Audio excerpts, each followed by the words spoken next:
GDP, the three letters that can make both economists and politicians either smile or feel alarmed. GDP, or Gross Domestic Product, is where numbers tell stories, and the size of an economy isn't about physical space, but monetary strength.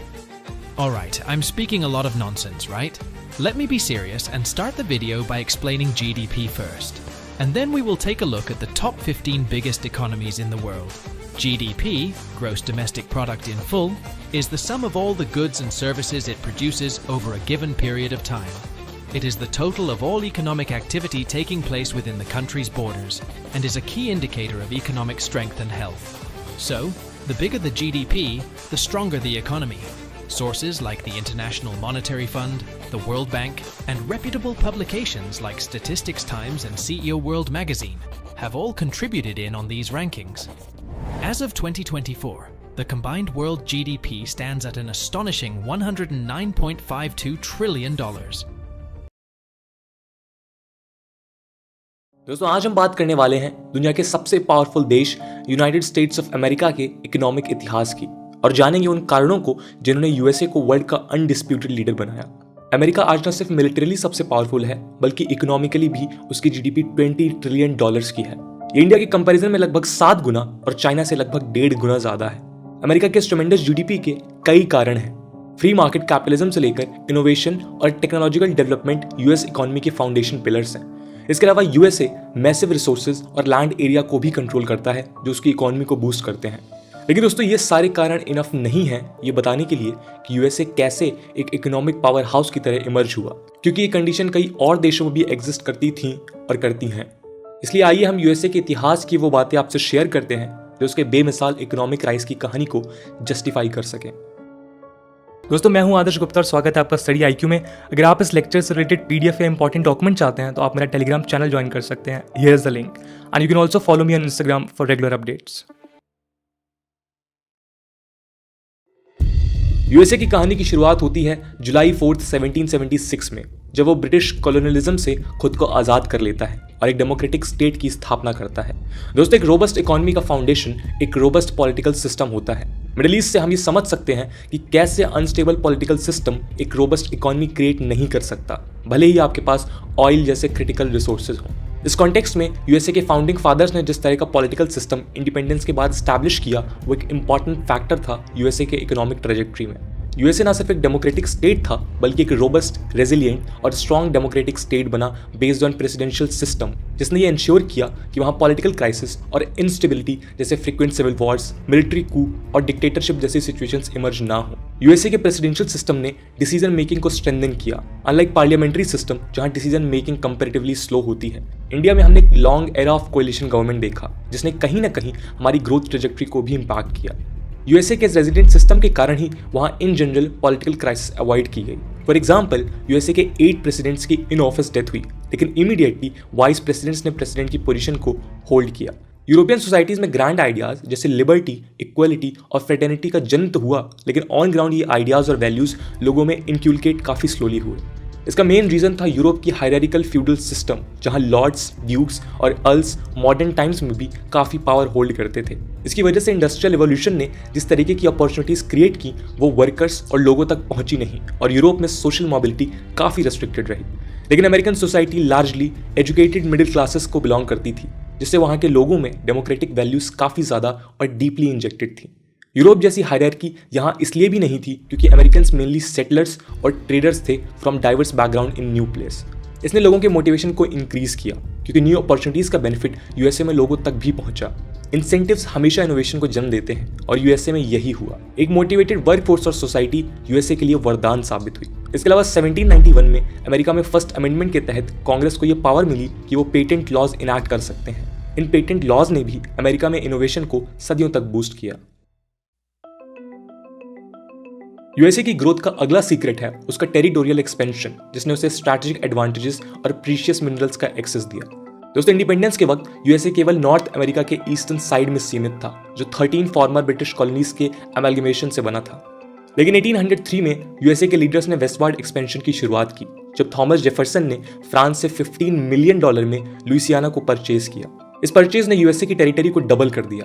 ये land Mississippi river से Rocky mountains और gulf of Mexico से Canadian border तक थी। यहाँ से शुरुआत हुई मेनफेस्ट डेस्टिनी नाम के आइडिया की, जिसने पहले यूएसए के वेस्टवर्ड एक्सपेंशन को और बाद में उसके ग्लोबल एक्सपेंशन और इंटरनेशनल पुलिसिंग को जस्टिफाई करने का काम किया। मेनफेस्ट डेस्टिनी को यूज करते हुए 1845 में यूएसए ने टेक्सास को एनेक्स कर लिया, जो पहले मैक्सिकन टेरिटरी था। इस एनेक्सेशन के बाद शुरू हुए बॉर्डर डिस्प्यूट ने 1846 में मैक्सिकन अमेरिकन वॉर को जन्म दिया और 1848 तक यूएसए इसमें विक्टोरियस हुआ।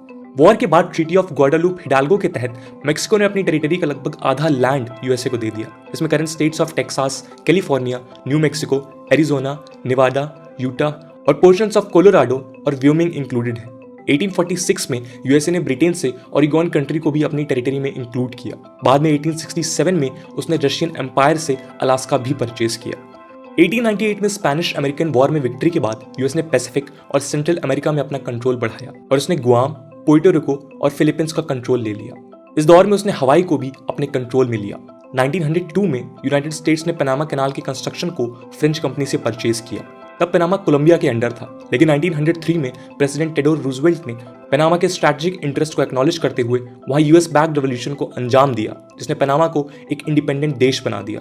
इसके बाद यूएस का पनामा में ऑलमोस्ट कंप्लीट कंट्रोल हो गया और उसने हे बुनाव वरीला ट्रीटी के तहत पनामा को लीज पर लिया in return for annual rent. इस पूरे एक्सपेंशन का आउटकम ये हुआ कि यूएसए का कंट्रोल अटलांटिक और पैसिफिक दोनों में बढ़ गया और यूएस स्टेट को मैसिव बूस्ट मिला। इसके अलावा चाइना के साथ ओपन डोर पॉलिसी ने पैसिफिक के थ्रू भी ट्रेड को मैसिवली एक्सपैंड किया। इन दोनों ओशंस में यूएसए के कंट्रोल का स्ट्रैटेजिक इंप्लीकेशन भी था, जिसके थ्रू वो वर्ल्ड वॉर II में जापानीज राइज को काउंटर करने में सफल हुआ और बाद में सोवियत के कंटेनमेंट में भी। 24 जनवरी 1848 में जेम्स मार्शल ने कैलिफोर्निया में मेजर गोल्ड रिजर्व्स को डिस्कवर किया, जिसने कैलिफोर्निया को एक मेजर इकोनॉमिक सेंटर बना दिया। इस दौर में यूएसए के बाकी स्टेट्स और फॉरेन कंट्रीज लाइक पेरू, चिले और इवन चाइना से मैसिव इमिग्रेशन हुआ, जिसे कैलिफोर्निया गोल्ड रश कहते हैं। गोल्ड की इस डिस्कवरी ने यूएस इकोनॉमी को काफी ज्यादा फायदा पहुंचाया। नेवाडा में लोकेटेड कार्लिन अनकॉन्फर्मिटी या कार्लिन ट्रेंड भी 1870s में डिस्कवर हुई, जो आज यूएसए और वर्ल्ड की बिगेस्ट गोल्ड माइन है in terms of production as per World Gold Council data. Alaska में भी गोल्ड के मैसिव प्लेसर डिपॉजिट्स मिले। गोल्ड प्रोडक्शन में यूएसए आज 4th लार्जेस्ट कंट्री है, लेकिन सेंट्रल बैंक रिजर्व्स में लगभग 8000 टन के साथ यूएसए टॉप में है। अमेरिकन राइज को एक्सप्लेन करने के लिए ये सब अकेले काफी नहीं है। बात 19th सेंचुरी की है, जब अमेरिका में इंडस्ट्रियल रिवॉल्यूशन जोर पकड़ रहा था और इसके साथ ही फ्यूल की डिमांड बढ़ी। 1859 में एडविन ड्रेक ने एक नई टेक्निक यूज कर पेंसिल्वेनिया में ऑयल वेल से ऑयल एक्सट्रैक्ट किया और देखते ही देखते यूएसए एक मेजर ऑयल प्रोड्यूसर बन के उभरने लगा। टेक्सास का एनेक्सेशन यूएसए के लिए सबसे ज्यादा बेनिफिशियल साबित हुआ, जहां आज उसके लार्जेस्ट ऑयल और गैस रिजर्व्स लोकेटेड हैं। टेक्सास में कंट्रोल ने उसे गल्फ ऑफ मैक्सिको के ऑयल रिजर्व्स को एक्सप्लॉइट करने में भी हेल्प किया। न्यू मैक्सिको और कैलिफोर्निया में भी आज मेजर ऑयल रिजर्व्स लोकेटेड हैं। इसके अलावा जिस अलास्का परचेज को यूएस में फुलिशनेस कहा जा रहा था, वो भी गोल्ड के अलावा ऑयल और गैस का मेजर रिजर्वायर बन के उभरा। 2015 से 2019 के बीच अलास्का यूएसए के लिए 5th लार्जेस्ट ऑयल का सोर्स रहा। 20th सेंचुरी में जैसे ही ट्रांसपोर्टेशन टेक्नोलॉजी में एडवांसमेंट हुई, इंक्लूडिंग शिप्स, ऑटोमोबाइल्स और एविएशन, वैसे ही ऑयल की डिमांड दुनिया भर में और ज्यादा बढ़ी और यूएसए को काफी फायदा हुआ। 26 मई 1908 को एक और मेजर इवेंट हुआ जिसने पूरी दुनिया के पॉलिटिकल फ्यूचर को बदल कर रख दिया।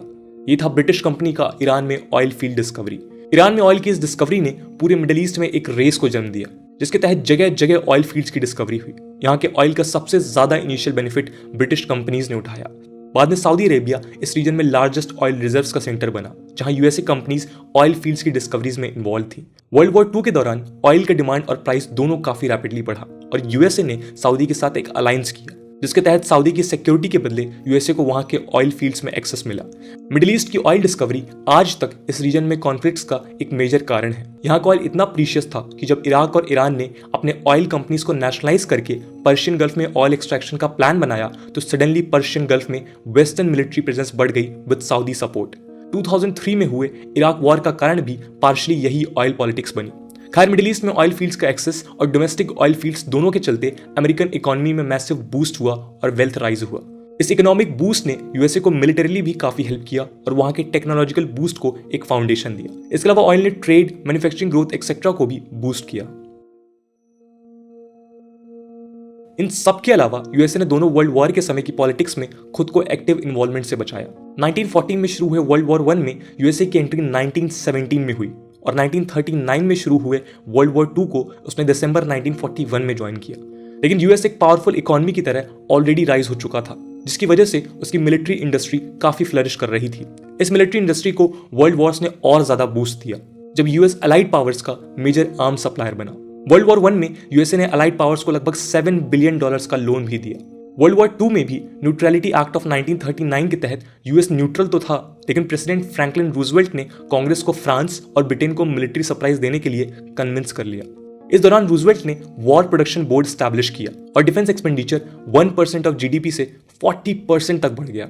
द गार्जियन की एक रिपोर्ट के हिसाब से जर्मनी ने 1942 में 15,000, 1943 में 26,000 और 1944 में 40,000 कॉम्बैट एयरक्राफ्ट्स बनाए, जबकि हम बात करें यूएसए में तो ये फिगर्स 48,000, 86,000 और 1,14,000 थे, जो जर्मनी से काफी ज्यादा हैं। कई अमेरिकन कंपनीज जैसे बोइंग और जनरल मोटर्स के डिफेंस डिवीजन का एक्सपेंशन भी हुआ।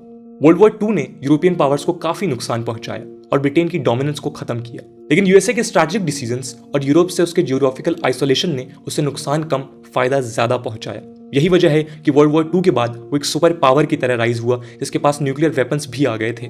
कई एनालिस्ट तो ये भी कहते हैं कि इन वॉर में यूएस का एंट्री प्योरली आर्म्स सेल से प्रॉफिट कमाने के लिए ही था। इन टोटलिटी यूएस के इकोनॉमिक राइज में हिस्टोरिकल फैक्टर्स का मेजर रोल रहा।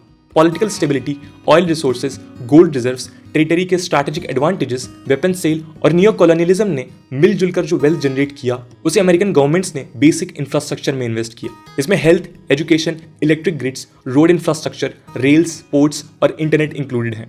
2014 में यूनिवर्सिटी ऑफ मैरीलैंड स्टडी ने पाया कि इंफ्रास्ट्रक्चर इन्वेस्टमेंट्स हर $1 स्पेंडिंग पर $3 जीडीपी ग्रोथ में कंट्रीब्यूट करता है। ये बेसिक इंफ्रास्ट्रक्चर्स यूएस के मॉडर्न इकोनॉमी का बेस बन गए। इन्होंने वहां साइंटिफिक एडवांसमेंट को भी प्रमोट किया along with robust patent laws. इसलिए यूएस ने दुनिया के लगभग 34% नोबेल लॉरेट्स को भी प्रोड्यूस किया, जिसमें मेजॉरिटी प्राइसेस साइंसेज में है। इसके अलावा कैलिफोर्निया की सिलिकॉन वैली आज दुनिया के मेजर आईटी जाइंट्स का हब है, including Google, Facebook and Apple. Neo colonial behaviour के चलते यूएसए को मिडिल ईस्ट में काफी बैकलैश फेस करने पड़े। पहले 1973 में ओपेक ने यूएसए और उसके एलाइज पर ऑयल एम्बार्गो लगा दिया और बाद में 1979 में इरानियन रिवॉल्यूशन ने यूएस बैक्ड रजीम को ओवरथ्रो और सेकेंड ऑयल क्राइसिस को जन्म दिया। इन ऑयल क्राइसिस और बाद में राइजिंग टेररिज्म, वायलेंस और इंस्टेबिलिटी की वजह से यूएसए ने अपने ऑयल डिपेंडेंस को खत्म करने की कोशिश की है। इस दौर में नाइजीरिया और वेनेजुएला मेजर ऑयल प्रोड्यूसर्स की तरह भी इमर्ज हुए।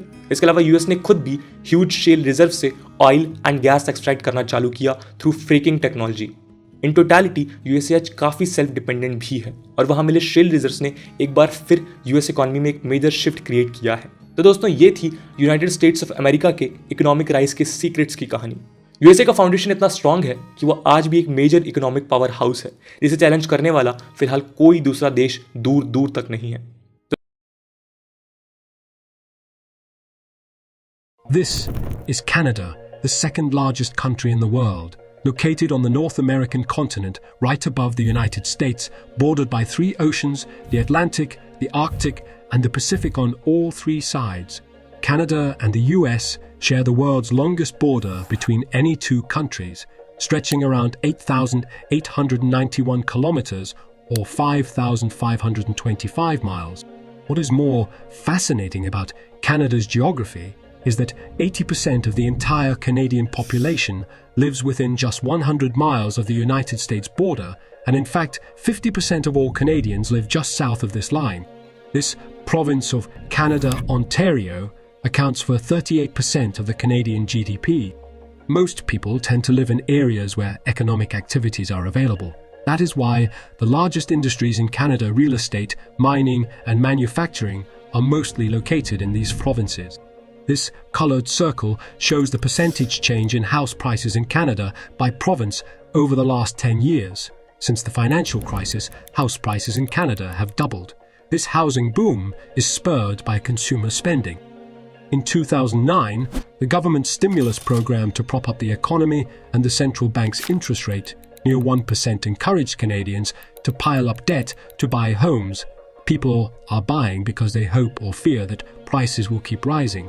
In the past year, rising interest rates have softened housing prices for now, but most renters in Canada still feel that the dream of homeownership may be unattainable. According to the results of an Ipsos poll, 63% of Canadians who don't own a home have given up on ever owning one.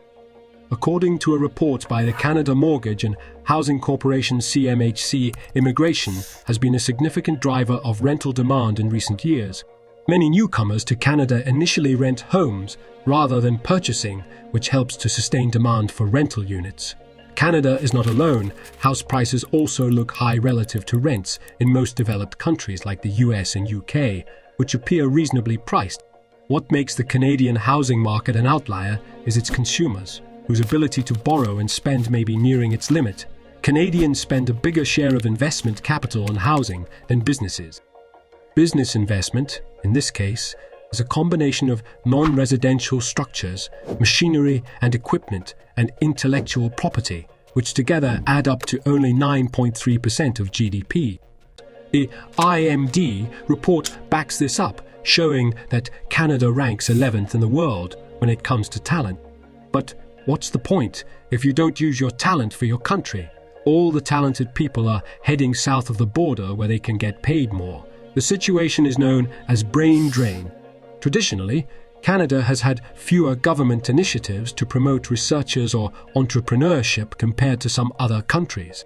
The fact is that Canada's dependence on natural resources for economic growth has discouraged investment in other sectors such as manufacturing, research, and business activities.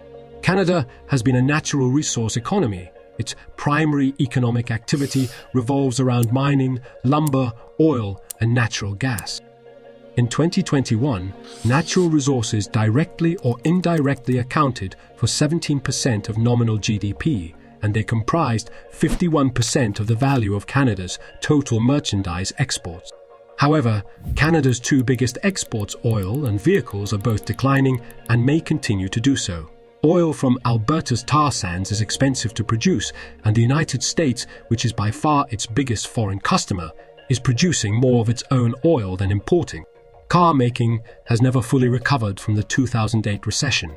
Production has dropped from a peak of 3 million vehicles in 1999 to 1.4 million in 2020. So that leaves the growth in the services sector, which is doing well. In recent years, the financial services, real estate and communications industries have been growing rapidly. Toronto is now a new financial hub in North America and has one of the highest concentrations of financial services company headquarters in the Americas. And Canada's banking system ranks first in the G7 for the 11th year, and it is one of the soundest in the world. Many may doubt that, but Canada came through the global financial crisis better than America did, in part because its banks are prudent, well-regulated, and untroubled by excessive competition. Despite all its economic problems, Canada remains one of the strongest economies in the world. It has a stable democratic government, polite and confident people, a good business environment. Strengthening the economy of Mexico has been a top focus for nearly every president in recent history. Since 2000, a few years after the Mexico peso crisis, the country's GDP has grown at an average rate of 1.7% per year, less than half its historical average of 3.6% over the prior 25 years. Mexico's economy is a classic example of a two-sided economy. While one part shines bright with a $1 trillion gross domestic product, or GDP, the other part is overshadowed by the fact that approximately 36% of its population lives below the poverty line. Mexico's economy has a free market economy in which the prices of goods and services are determined in a free price system. Mexico is a member of the Asia-Pacific Economic Cooperation, APEC, the North American Free Trade Agreement, NAFTA, and the Trans-Pacific Partnership. GDP per capita, PPP, current international dollars, $21,512, 2022.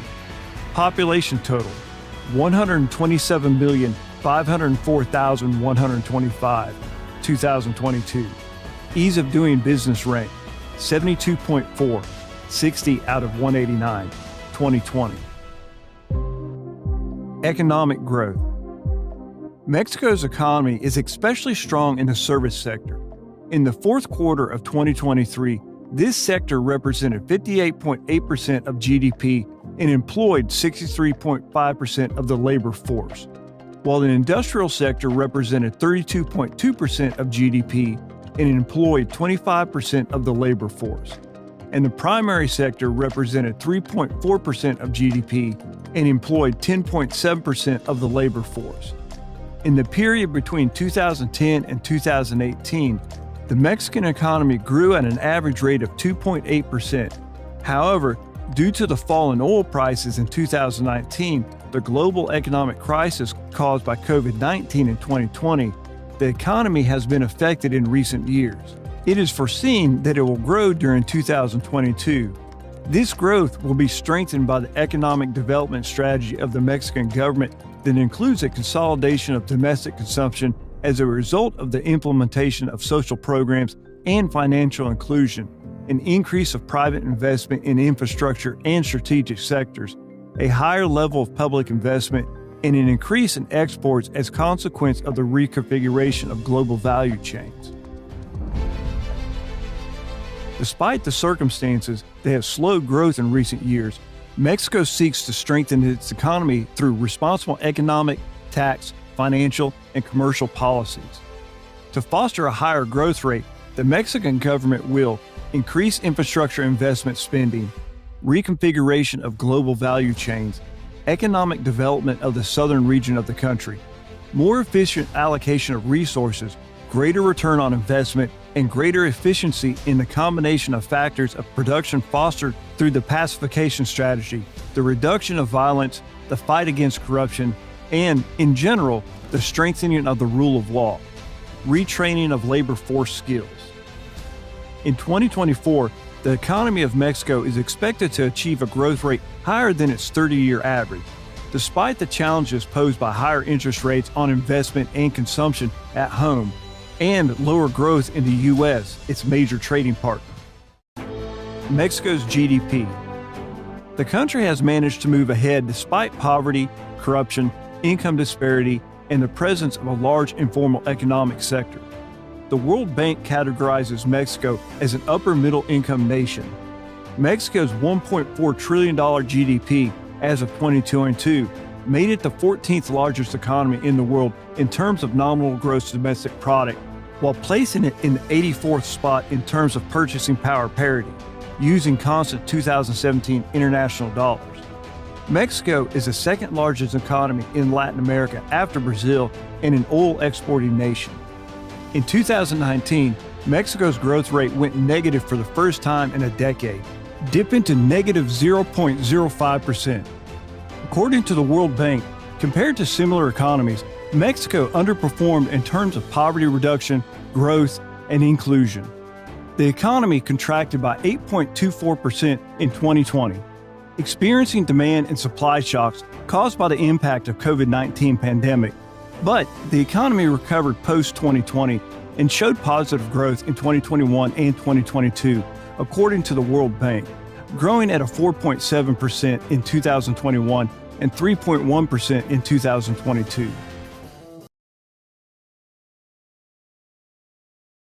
Be one of the watershed days in financial markets history. $700 billion in bad loans. Our country could experience a long and painful recession. Lehman Brothers filed for bankruptcy. Since the 2008 financial crisis, the GDP gap between the United States and the European Union has been growing. In 2008, the EU and the US had similar GDPs, but now the US economy is $8.6 trillion larger than that of the EU. In per capita terms, the US is now more than twice that of the EU. As many EU populations are shrinking with lower fertility rates than in the US, this disparity in economic influence is likely to continue growing. The Eurozone economy fell into recession in the first 3 months of 2023, while revised data showed that growth contracted by 0.1%. Europe has experienced stagnant economic growth for more than a decade now, while the rest of the world has been thriving. Just 15 years ago, Europe's economy was $1.5 trillion larger. However, since then, the EU has lost ground, with the US claiming the #1 spot in the early 90s. This trend is continuing, and the US economy appears to be in solid shape currently, with record low unemployment and the fight against inflation mostly appearing to be on track. Meanwhile, the mood in Europe is predominantly grim, with the continent's economic powerhouse, Germany, seemingly in recession and inflation remaining high. Just a part of the history of the EU, and, in fact, history has shown that it can be an engine of progress for the continent. However, what's happening here may not be a crisis, but rather a sinking into chronic stagnation. Some viewers will argue that these comparisons are of little value and misleading, because GDP numbers are based on current exchange rates, which fluctuate significantly. Additionally, America and Europe are different, and the lower levels of prosperity in Europe result from conscious decisions to promote a better work-life balance and have social security systems that care for all. Yes, European lifestyles are less stressful and more relaxing. European healthcare systems, with their near-universal coverage, are also superior. Such observations are valid, but only up to a point. These situations may get worse if Europe fails to beat stagnant economic growth. So, what explains the persistent divergence between two of the world's richest regions, in which the US has grown at roughly double the pace of Europe over the past decades?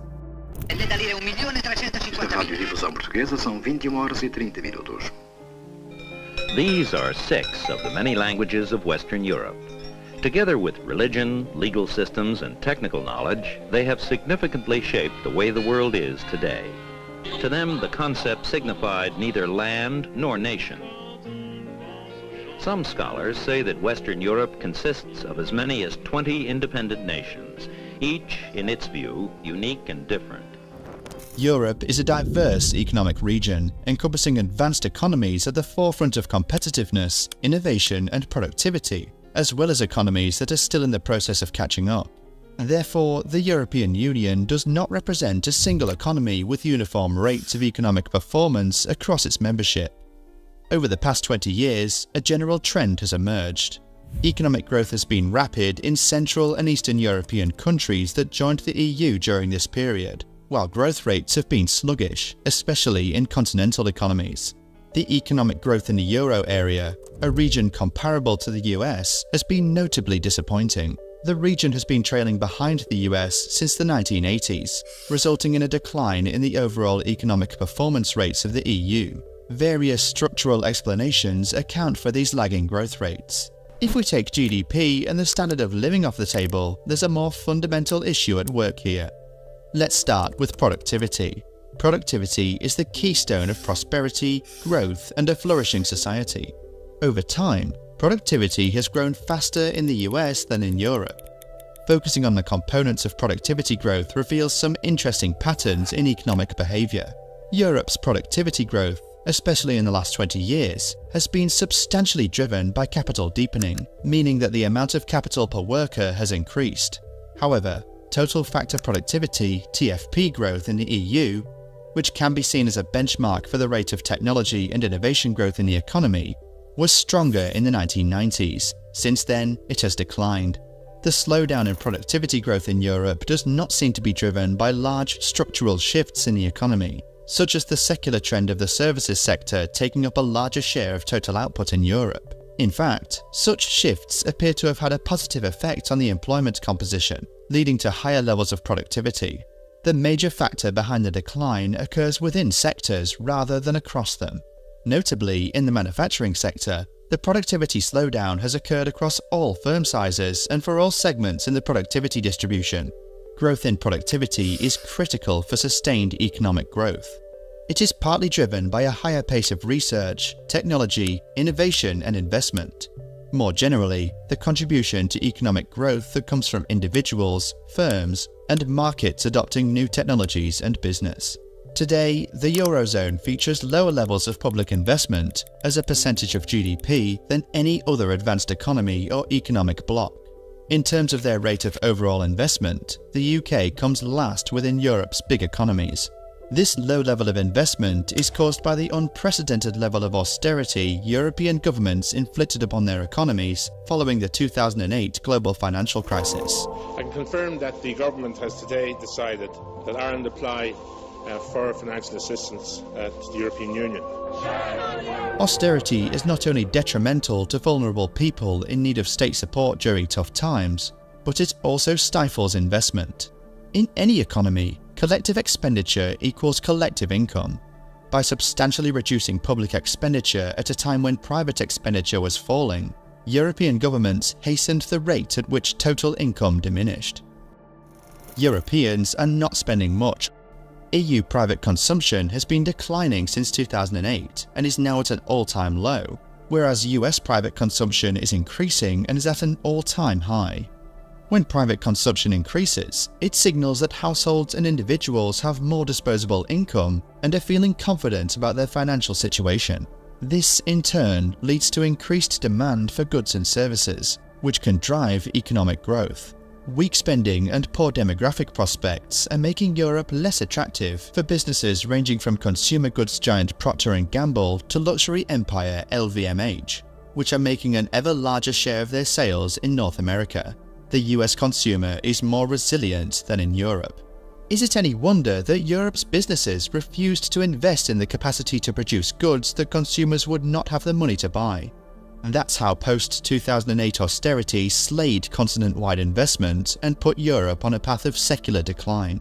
Across Europe, investment in manufacturing green tech is woeful. Batteries, artificial intelligence, and all the digital technologies that are driving global growth have left Europe in their wake. Back in 1990, Europe was manufacturing 44% of the world's semiconductors. Now it only makes 9%. The US produces 12%, while China produces more than both at 15%. The reality is that the US outperforms Europe in all classes of transversal or cutting-edge technology, technologies which break a new path for the economy. It generates more patents than Europe in computing and AI, technologies known to be strong for the US, because the US has been spending much on R&D compared to the EU. Studies also show a significant gap in input factors like corporate-level spending on R&D, as well as output factors like corporate profitability. According to new research by the McKinsey Global Institute, between 2014 and 2019, European firms grew on average 40% slower than their US peers and spent 40% less on R&D. However, in materials technology and clean tech, classes of technology where Europe traditionally has had strong competitiveness and outperformed the US, the EU is still ahead of China in most technology categories. But China and other Asian developing countries are digitizing and adopting new technology and innovation so rapidly that it potentially leaves Europe behind in the coming decades. Then there is one element that's completely dominated by the US. It's corporate power. Tech giants such as Apple, Google, Alphabet Inc., and Amazon showcase this phenomenon. These companies not only dominate their respective markets, but also have a global impact, shaping technological innovation and influencing consumer behavior worldwide. Their economic clout allows them to invest heavily in research and development, contributing to advancements in areas like artificial intelligence, cloud computing, and e-commerce. If we look at any ranking of the global corporate hierarchy, whether it's the top 50, top 500, top 100, or top 20, American firms dominate. China is number 2, and the Europeans, who 20 or 30 years ago would have been amply and strongly represented by the big names of 20th century industry such as Fiat's, Mercedes-Benz's, BMW's, Siemens's. Which EU country holds the most power? Could it be Germany with its economic dominance, France with its military capabilities, or even Hungary, leveraging its influence within international organizations through strategic maneuvering? To determine what we mean by power, we've outlined 3 distinct criteria that we'll use to measure a country's strength on the world stage. The first is a country's economy. In today's world, a strong economy is vital to being seen as a powerful international force. A healthy economy usually means citizens have more access to the goods and services they need, such as healthcare or education. Citizens also have more spending power and are more free to invest in or open businesses, both at home or abroad. Higher standards of living and purchasing power mean countries are able to resist pressure from other nations' economies and are able to exert more influence on those with weaker economies. Look at China in Africa, who has been investing serious capital into building roads and infrastructure in exchange for international influence at the West's expense. In the EU, the 2 countries with the largest economies are France and Germany. Combined, they represent a staggering 38% of the entire EU's gross domestic product. Though France boasts an impressive $3 trillion economy, the 7th largest in the world, Germany stands as the king of European economies at $4.4 trillion, the 3rd largest economy on the planet. Germany also has the largest population within its borders, 83 million people. Not only that, Germany's national debt to GDP ratio was far lower than France's in 2023, 66% to 110% to be precise. Germany is thus a more stable economy that is able to produce more than it owes compared to France, who is more reliant on foreign investment. Overall, the Germans are more able to throw their economic weight about the world stage, but a strong economy doesn't tell the whole story either. The second way a country's strength can be measured on the world stage is through its military might. A strong military means a nation is able to defend itself from foreign attacks or pressure, and gives it a more important bargaining position when negotiating international agreements. The United States knows this well and has established naval and air bases to protect their interests all over the planet. So which EU military is the strongest? There's only one answer here: France. While Germany actually spends more on its defense every year, the French armed forces are the largest in the European Union. Just in terms of active personnel, France stands head and shoulders above all the other member states, with 226,000 military personnel. That's more than Germany's 183,000. In this category, Italy comes third, with 165,000 active personnel in its armed forces. But Italy's naval fleet is slightly larger than France's due to its acquisition of a second aircraft carrier. However, France outshines Italy and Germany in most other aspects. The French military boasts more vehicles in its army, a renowned technologically advanced and versatile navy, and a larger air force with a significant number of fighters. Germany is mainly recognized for its land forces, especially for the Leopard 2 tanks, highlighting its strength in armored warfare. You probably remember the fuss that was caused over sending its powerful Leopard 2 tanks to Ukraine in 2022. A special shout out does go to Poland though, who have been spending more on their military per capita than any other EU nation state. The final nail in the coffin for this argument is France's nuclear power. France is the only country in the EU to have its own nuclear weapons. In the 1960s, President de Gaulle wanted his country to have more independence from the United States, and funded the French nuclear program. America wasn't happy, but France now has full control over its nuclear arsenal. Any country silly enough to invade France could face total annihilation. That's a pretty strong deterrent. But tanks and money aren't the only ways of measuring a country's place on the world stage. Sometimes, power is much more subtle. The third criterion we used is diplomacy and soft power. Basically, what other factors make a country more relevant internationally besides its economy and military? The French language and culture is known across the entire world, and the French have set up the third strongest diplomatic network on the planet, behind China and the US. Most important of all, France is the only permanent member of the United Nations Security Council in the EU, meaning it can veto any actions taken by the organization that it disagrees with. So France is in a pretty good position, but they're not the only ones. Here's where the other member states step in. One country you might be surprised to hear that holds a lot of strategic importance is Belgium. Why? Well, because all of EU's key institutions are located in the city of Brussels, the European Commission, the European Parliament, and the Council of the EU. On top of those three, Brussels is also home to the NATO headquarters, giving the country more relevance on the international stage. The Industrial Revolution started in Europe in 1760 and kicked off the transition to the modern global economy we have today, with mass production that utilises machinery and technology in addition to land and manpower to provide goods and services at a scale that was once thought impossible. Europe, with its dense population and internal competition between different countries, was at the forefront of technological and economic advancements before that as well. They were pioneers of truly global trade, and the Dutch even created the corporation as a way to fund risky ventures. Global trade, industrialisation, and modern corporations are what have made our world today thousands of times wealthier than it was 2 centuries ago. The world has produced more economic value in the last 40 years than it has in every other year since humans crawled out of their caves combined. But the birthplace of the initial developments that made this all possible has started to fall behind. Europe has had stagnant economic growth for more than a decade now, and that's while the rest of the world has been doing pretty well as a whole. Even ignoring the growth of countries like China, which has been an outlier over this time period, Europe as a whole has been doing a lot worse than their most obvious point of comparison, the USA. These are both large economic regions with a lot of natural resources, very skilled populations, good functioning democratic governments, and modern infrastructure to make them globally competitive in a range of industries. But Europe has lagged behind, and for a while now, not just the last decade. Of course, there are the headline issues. Brexit, the Eurozone crisis, youth unemployment, and ongoing social issues over ageing populations and retirement.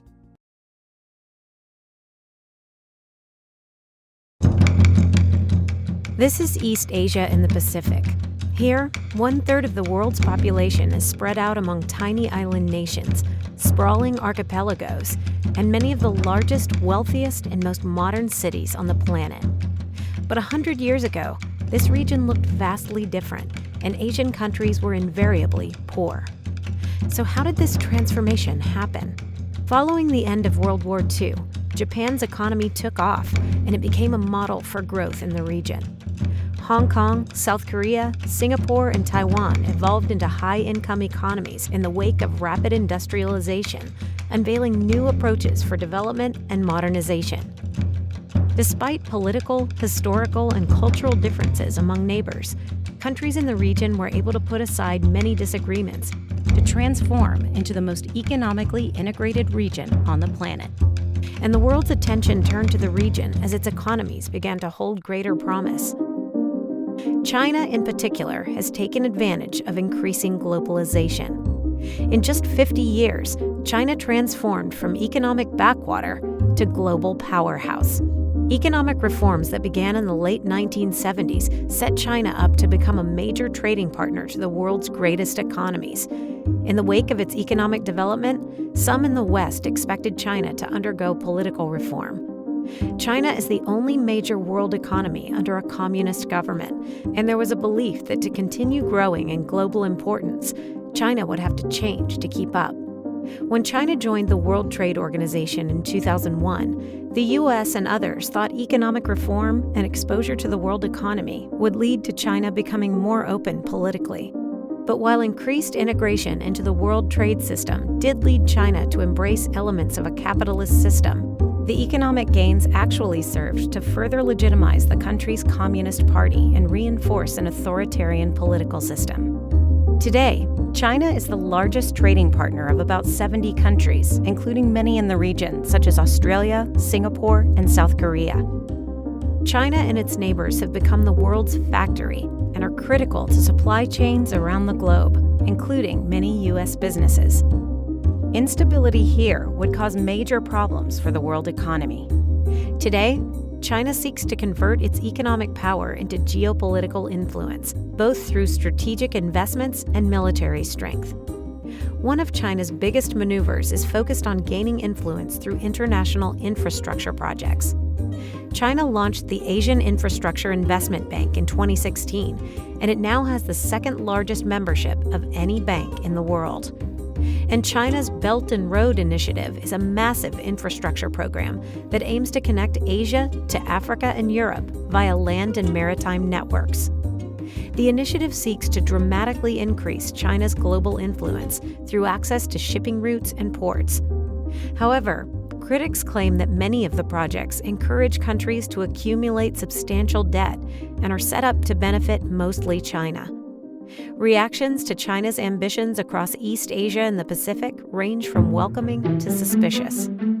Some countries, like Cambodia and Myanmar, embrace Belt and Road infrastructure projects and close relations with China, but others are wary of China's intentions. Assertive territorial claims by China have heightened tensions in the region. Chinese President Xi Jinping has made repeated calls and promises for the reunification of all of China's historical territory, which he asserts includes Taiwan. China also seeks control of the South China Sea, where 6 countries lay overlapping claims to groups of islands in the strategic waters, through which more than $3 trillion in trade passes every year. Despite international objections, China has reclaimed much of these waters as its own. It's built entirely new islands in the sea and expanded existing ones.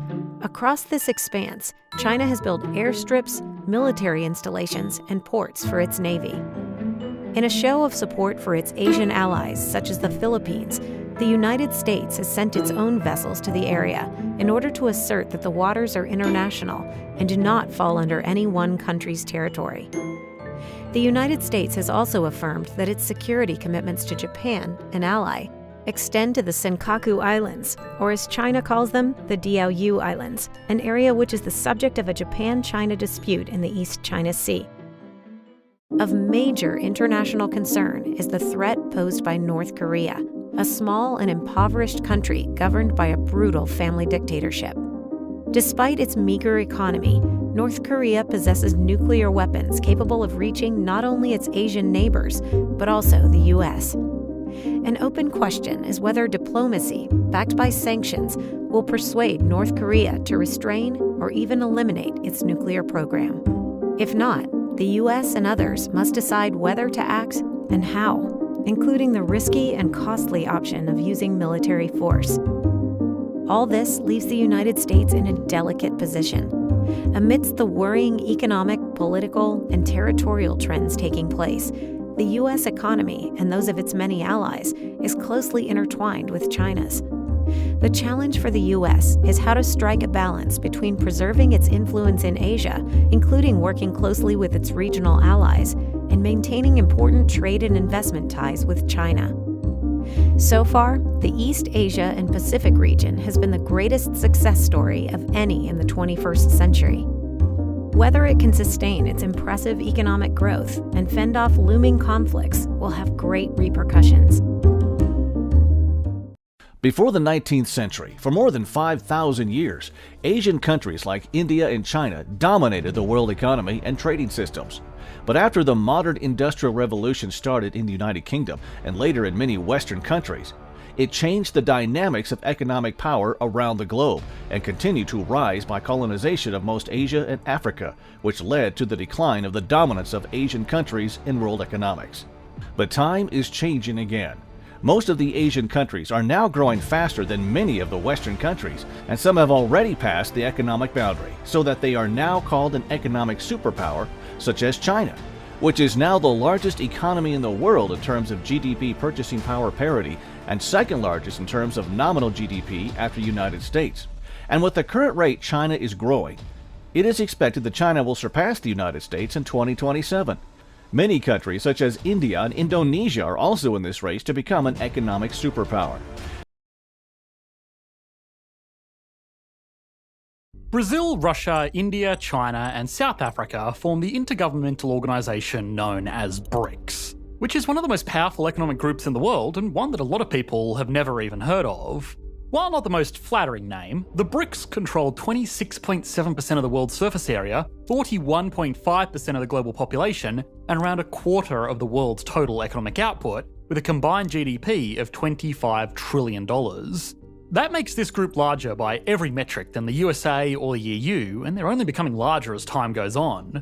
The BRICS members have announced plans to trade between each other more intensely. They've even spoken about introducing a common currency that could effectively shut out the West's control over this major group of trading nations. That could be a concerning trend, because obviously these countries don't have the best political relationship with the rest of the world.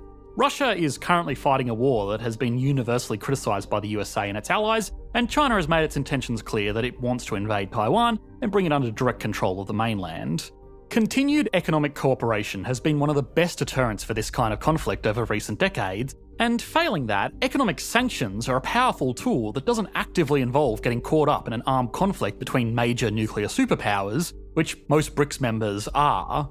If these countries can form a trading bloc, or a trading brick, I guess, then not only could countries like the USA lose out on a lot of the global trade, which has been one of the key drivers of its economic growth over the past century, it could also mean that one of the economic trade-offs of military aggression will disappear, and there would be less standing in the way of these countries doing what they want. Of course, this is a worst-case scenario, but even if this group does only use its relationship to foster trade agreements, given its size and influence, it could still radically reshape the global economy. If nothing else, it's a really interesting case study into the dynamics of global economic cooperation, because one thing to remember about this group is that a lot of them don't even like each other. So, what is the economic goal of the BRICS group? Does it pose a threat to the countries not included in this group? And finally, is it likely to succeed? After all of that, to give us a sense of perspective on this group, we can put the BRICS on the Economics Explained national leaderboard to see how they stack up against other economies as well as their own members individually. The BRICS economies were originally grouped as a matter of convenience by economists that wanted to talk about the major developing nations in the world. It wasn't an official organisation like NATO or the European Union, it was just an easy way to refer to major developing economies. There are similar groups that economists make all the time. Tiger economies were used to broadly describe the group of Asian economies undergoing rapid economic growth, originally South Korea, Taiwan, Singapore and Hong Kong. Economists do this with other stuff as well. They will refer to the US dollar as the global reserve currency, but there are no formal agreements or official rules to say that the US dollar is the world reserve. Countries do use other currencies for trade all the time, it's just that they use the US dollar the most because it's the easiest to work with and the most widely accepted. The difference here is that the BRICS countries, or originally just the BRIC countries because South Africa wasn't included yet, saw this grouping and thought to themselves that, hey, yeah, that's actually a good idea, we should team up. The first real mention of the BRICS group was in the early 2000s, but it wasn't until 2009 that the countries involved had their first formal summit in Russia, where leaders from the four nations met to discuss the global economic situation, reforming financial institutions, remembering that this was taking place just after the 2008 global financial crisis, and they talked about how their countries could better cooperate in the future. A month after the first summit, the BRIC nations announced the need for a new global reserve currency that was stable and predictable. Their announcement never directly mentioned the US dollar, but each of the individual countries had been critical of its dominance in the past. A year later, South Africa, a country that was also at the time developing quickly, joined the group and the country started arranging annual summits to discuss various economic objectives. One of the biggest projects rolled out since the group's formation was the establishment of the New Development Bank, most commonly known as the BRICS Bank. This is an organisation, a lot like the International Monetary Fund, which makes investments into developing economies to grow their economic output and hopefully, long-term, make them value-adding participants in global trade, which should, all other things being equal, make every country better off. Membership in the BRICS Bank is a lot more limited than membership in the IMF, which is basically made up of every country on Earth, apart from Cuba, North Korea, Monaco, Vatican City, Liechtenstein, and finally Taiwan, because mainland China won't let that happen. The BRICS nations also discussed plans to build out their own undersea optical fibre cables to link all of the member countries directly. This isn't such a big deal for Russia, China, India, and even South Africa, since they are all relatively close geographically, but it is a bit more of a challenge for Brazil, which is on the other side of the world and cut off from direct ocean access without going around the tip of South America, which is a big project. The countries have even pushed for the BRICS Games, which are kind of like the Olympics or Commonwealth Games, but only open to BRICS members. The general trend of this organisation is clear. They want their own Olympics, their own cable, their own IMF, and their own reserve currency. For the rest of the world, this kind of looks like assembling the Avengers of terrible human rights records. These countries wanting an alternative to existing global operations is an understandably concerning trend. The group is also open to more members as well. The UAE, Saudi Arabia, Iran, Egypt, Bahrain, Argentina, and Algeria have all formally applied for membership. A long list of other countries have also informally expressed their interest. Iran, Algeria, and Argentina formally applied after the Russian invasion of Ukraine, which sends a pretty strong message that two distinct economic teams have been formed around the globe.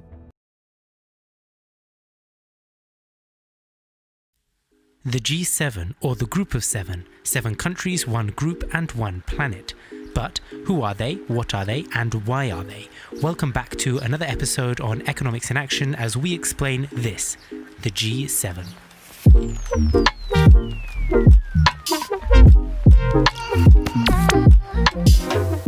The G7 is one big international intergovernmental economic organization, also known as a group of countries that sit around the table making economic decisions together thanks to a piece of paper they signed agreeing to be friends. As you may have guessed, this fancy international organization consists of 7 countries. But these aren't just any 7 countries, these are 7 major developed countries, the type that polluted the planet back when it was trendy. These 7 countries are Canada, France, Germany, Italy, Japan, the United Kingdom, and the United States of America. But But why these countries and not say these countries or these countries or these cats? Well, in order to answer that question, we need to take a quick look at the G7's history.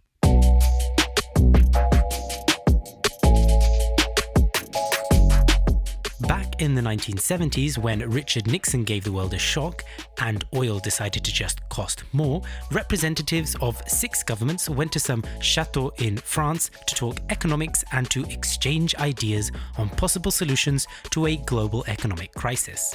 This was the formal birth of the G6, the predecessor of the G7, and it consisted of the most developed, richest big money countries there were on the planet.